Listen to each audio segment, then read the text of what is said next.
नमस्कार, मैं विशाल। एक बार फिर से आप सभी का स्वागत है। बंगाल में बीजेपी कार्यकर्ताओं को जिस तरह से निशाना बनाया जा रहा है, कोई ऐसा दिन नहीं निकलता जिस दिन किसी को निशाना ना बनाया जाए।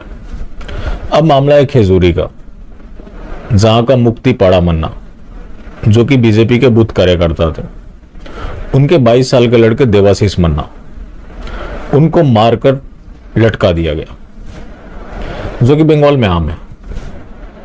अब बीजेपी के कार्यकर्ता कब तक मरते रहेंगे?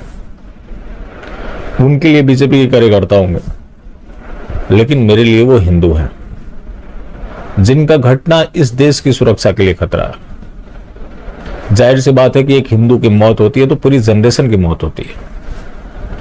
वही बीजेपी का शीर्ष नेतृत्व वही बात बोल दिया जो हम कब से बोलते आ रहे हैं। सिंपल सी बात है कि कोई किसी पॉलिटिकल पार्टी के लिए क्यों लड़ेगा जब वो पार्टी उसके लिए खड़ा नहीं होगी।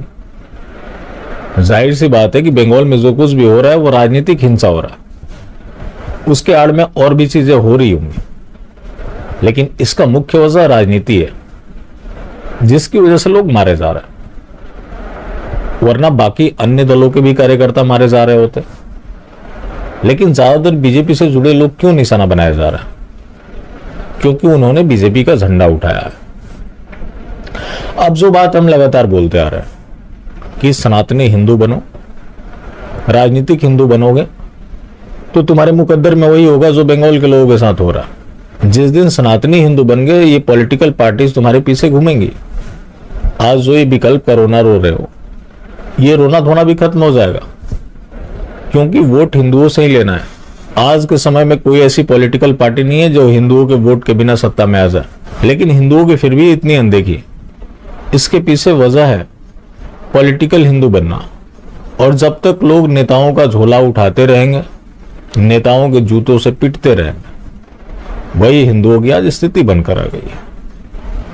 अब बंगाल में अमित शाह ने वो बात बोली जो हम बोल रहे थे। अमित शाह ने इस बार ममता बनर्जी की तारीफ की है कि क्या जब वो विपक्ष में थी तो उनको नहीं प्रताड़ित किया जाता था, उनको निशाना नहीं बनाया गया। तो बीजेपी के जो कार्यकर्ता है, नेता है, उनको अपनी लड़ाई खुद लड़नी पड़ेगी। उन्होंने ममता बनर्जी की इस चीज को लेकर तारीफ की कि उन्होंने इतना कुछ सहा लेकिन हार नहीं मानी। आज सत्ता में आ गई, वही काम कर रही है जो इनके साथ कभी हुआ करता था। तो अब अमित शाह ममता बनर्जी की तारीफ कर रहे हैं, तो दूसरी तरफ 355, 356 लगाने से मना कर रहा कि हम चुनी हुई सरकार को बर्खास्त नहीं कर सकते। हवाला संविधान का है। ये संविधान हर व्यक्ति को जीने का अधिकार देता है, और ये स्टेट की रिस्पॉन्सिबिलिटी है कि राइट टू लाइफ इंश्योर करे। जहां लोगों का आम जीवन खतरे में, ये एक मामूली घटना नहीं है। एक 22 साल के लड़के को मारकर लटका देना अभी 2 दिन पहले अर्जुन चौरसिया के साथ हुआ। तो जब इस तरह के हालात हैं, यानी कि किसी की लाइफ सुरक्षित नहीं है। इन सारी घटनाओं के ऊपर ध्यान देने की बजाय ये 2026 की चुनाव की तैयारी की बात कर रहे हैं कि 2026 की चुनाव की तैयारी में आप जुट जाए। मतलब आप लड़े, कटे, मरे, कोई फर्क नहीं पड़ता। आपको कैसे भी करके कमल खिलाना है ताकि सरकार बने। फिर ये लोग वही सबका साथ, सबका विकास, सबका विश्वास और सबका प्रयास की बात करना शुरू कर दें। जैसा देखते हैं आप, ये कितना मुश्किल होता होगा उन कार्यकर्ताओं के लिए जो एक दूसरे के विरुद्ध में चुनाव में आप देखेंगे तो ऐसा लगता है कि हिंदुस्तान पाकिस्तान वाली स्थिति बन जाती है।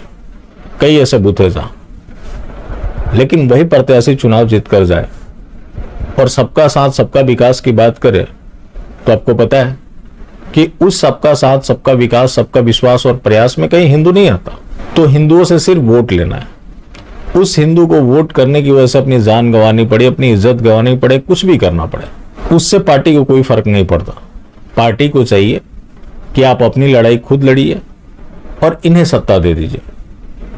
जब अपनी लड़ाई खुद ही लड़नी है तो फिर किसी पॉलिटिकल पार्टी की क्या जरूरत है? जाहिर सी बात है कि लोगों की पॉलिटिकल एक्टिविटीज नहीं होंगी तो ये पॉलिटिकल किलिंग भी नहीं होगी। कुछ और मामले हो सकते हैं, तो कुछ और मामले हो सकते हैं। हर चीज के लिए खुद ही लड़ना है तो कोई क्यों किसी पार्टी के झंडा उठाने की वजह से मारा जाए? और वो पार्टी निंदा तक ना करे, ऊपर से उसके जख्मों को कुरे दे। पिछले साल 2 मई के बाद जिस तरह के हालात बंगाल में बने, हमारे देश के प्रधानमंत्री ने उसकी निंदा तक नहीं की, लेकिन ममता बनर्जी को जरूर बधाई दे दी। क्या? तो ये संवैधानिक मजबूरी है। संविधान के अनुसार सिर्फ लोगों को वोट करने का ही अधिकार नहीं, जीने का भी अधिकार है। उसको इंश्योर करना स्टेट की रिस्पॉन्सिबिलिटी है। जब स्टेट नहीं कर रहा तो ये सेंटर की रिस्पॉन्सिबिलिटी थी। लेकिन ये बोलकर कि ममता बनर्जी ने बहुत अत्याचार झेले, इसके एवज में आप भी अत्याचार झेले, ये किस हद तक जस्टिफाइड है, आप इसे तय करें। बाकी जिंदा रहे तो फिर मिलेंगे, और मिलते रहेंगे तो जिंदा रहेंगे। मिलना जुलना जारी रखें, लेकिन हाँ, मास्टर स्ट्रोक वादी बिल्कुल भी ना हो।